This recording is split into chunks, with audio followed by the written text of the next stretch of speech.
देखिए, जिस प्रकार से सत्ता तानाशाही कर रही है, यह आप सब लोगों के सामने आ गया होगा कि आज विधानसभा का सत्र शुरू हुआ है, पहला दिन है।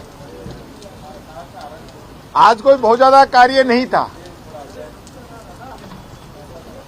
जो विधानसभा जब नहीं थी, उस दौरान जिन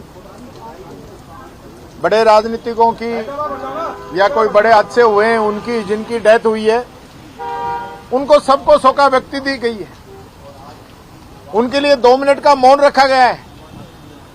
लेकिन बड़े दुख की बात है कि सरकार की आंखों का पानी जो है वो मर गया है, सूख गया है, खत्म हो गया है। आप कश्मीर में लोग मरे हैं, हिमाचल में लोग मरे हैं, उत्तराखंड में लोग मरे हैं, उनको हम श्रद्धांजलि दे रहे हैं। गुजरात में मरे हैं, उनको श्रद्धांजलि दे रहे हैं। लेकिन जो हमारे राजस्थान में मरे हैं, जो छोटे छोटे मासूम बच्चे जो घर से पढ़ने की कह के गए थे, वो मरे नहीं, आपके सिस्टम ने उनको मारा है। उन बच्चों के लिए आपके पास 2 मिनट का मौन करने का समय नहीं है, उनको श्रद्धांजलि देने का आपके पास समय नहीं है। पूरे राजस्थान के अंदर सैकड़ों लोग खुद आपके मंत्री कह चुके हैं, बाढ़ के अंदर, नदी के अंदर, जोहड़ के अंदर, झरने के अंदर जिनकी डूबने से मौत हुई है, उनके लिए आप लोगों के पास समय नहीं है। और हम आवाज उठाए तो हमारा माइक बंद। हम ये आग्रह भी उनके सामने नहीं कर सकते। व्यवस्था का प्रश्न करने का तो हमारा अधिकार है।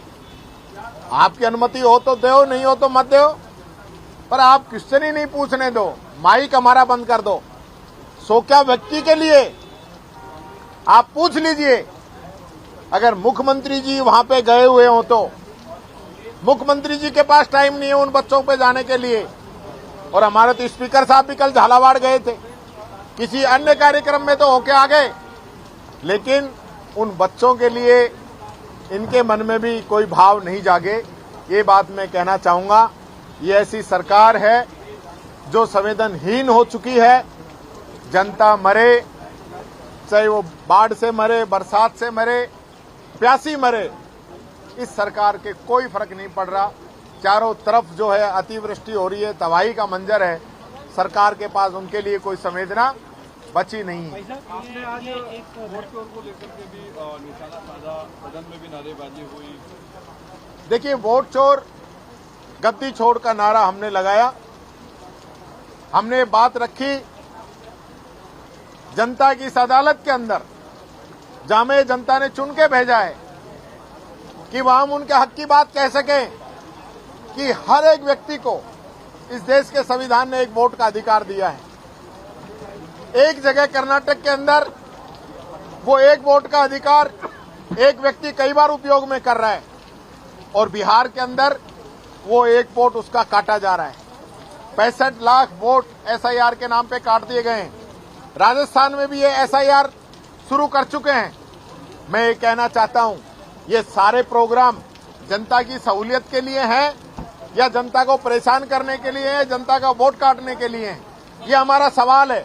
आज राहुल गांधी जिस मजबूती के साथ बिहार के अंदर यात्रा निकाल रहे हैं, पूरे बिहार की जनता का समर्थन उनको मिला है, पूरे देश की जनता का समर्थन उनको मिला है।